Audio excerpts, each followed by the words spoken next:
Hello, my name is Kingsley. One of the things that I feel that we need to deal with for our economy to grow is the behavior and attitude of our banks. Our banks somehow, I feel they enjoy the queues that they see in their banking halls.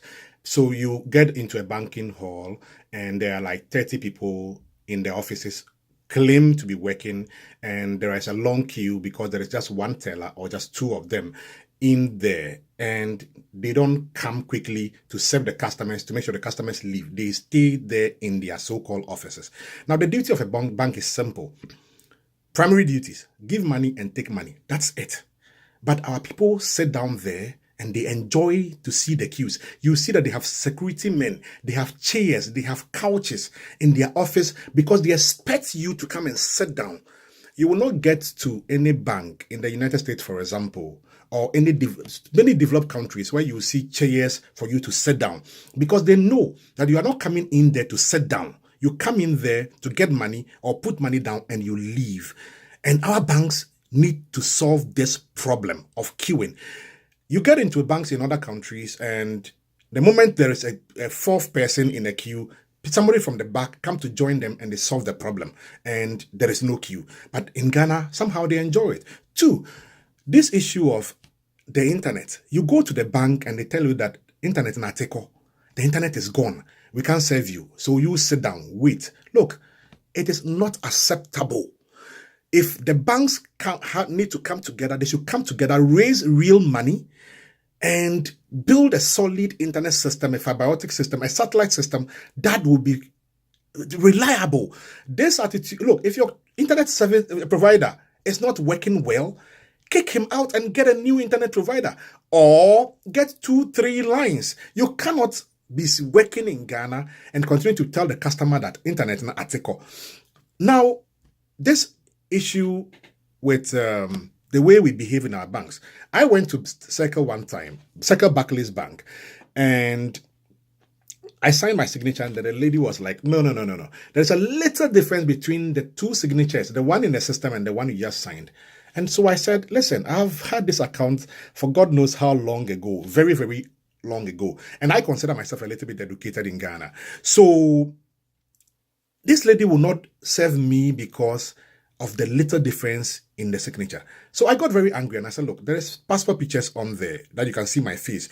You can ask me about my address, my phone number. There are many security questions that you guys took.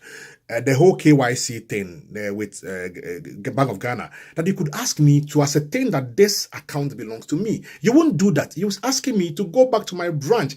And they don't care whether your original branch is Bolga or Tamale, Hohwe, or anywhere. You have to go back there, period. And that's it. So I have to leave and go back to my branch.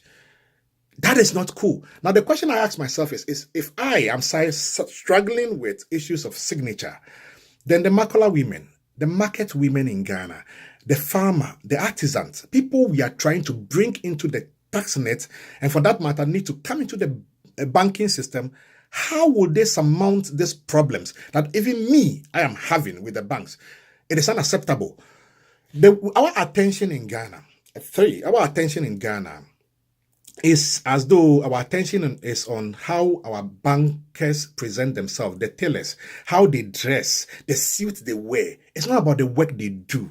You go to other countries, you go to other places, and in the US, for example, the bankers, they are in t-shirts, they are in regular shirts, they are in anything, and they are serving you. Their duty and their attention is on delivering on the work. But in Ghana, our attention is on how big a suit you wear. This week, I had issues getting into my Barclays online account, and I called and I spoke to this lady called Patience, and she asked me 3 questions: your date of birth, your address, and phone number. I answered all of them correctly. Then she asked me, what is the number of your ID? So I said, which ID did I use? Mind you, by telling me that you use your passport, driving license, or national health insurance card, or any other ID card for that matter, you've not given me the number. This lady says she got angry with me. What ID card did I use? So I got mad. I'm like, there are people who have various accounts in various parts of this world. And I was not calling in Ghana from Ghana at that particular time. So help me here. Eventually, she transferred me to another guy called Salali, who was able to try to help me out. Look, there are better ways to deal with our customers, to help our customers stay in the banking system and to come in and make sure that we build an economy together. Look, MTN brought in this money transfer thing that is working so well, and MTN is making so much money. And the banks should be ashamed of themselves, because it is the bank's duty to come out with products like this. Indeed, commercial bank, you could have walked into commercial bank, anybody, and send money through commercial bank. It has been there long ago. Nobody was using it because, again, the bureaucracies in the bank, the behavior of the bankers, the way they behave in the bank is the problem. And we need to change our attitude in the banks. If we don't change our attitude, things like this continue to happen. Look, it makes it such that armed robbery is still very lucrative in Ghana. It's still very viable because people want to keep their monies on themselves. If they don't keep their monies on themselves, for example, if I'm going to Kumasi and I'm leaving Accra, I don't need to carry money on me. I should be able to get to Kumasi and withdraw the money.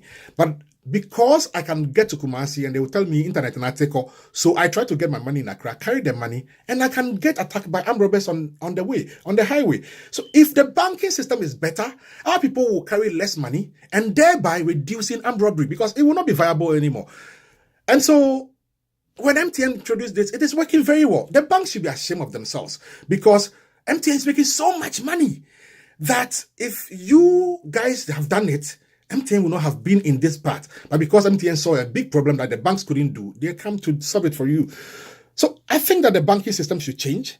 I feel like we should get out of these bureaucracies, get out of the suit, wear regular dresses. If it is the ACs that are too cold, bring it down. We are in Ghana, for God's sake. And so we need to make things reasonable for ourselves, to make sure that our attention is on serving the customers. Let's make sure that we get rid of the queues. These queues in our banks is not helping anybody. Let's get the banking system better so that our economy will grow. That is the only way, one of the ways I believe that Ghana, our problems will be solved. I wish you well. My name is Kingsley Komla Elike Morty, and long live Ghana and long live our beautiful democracy.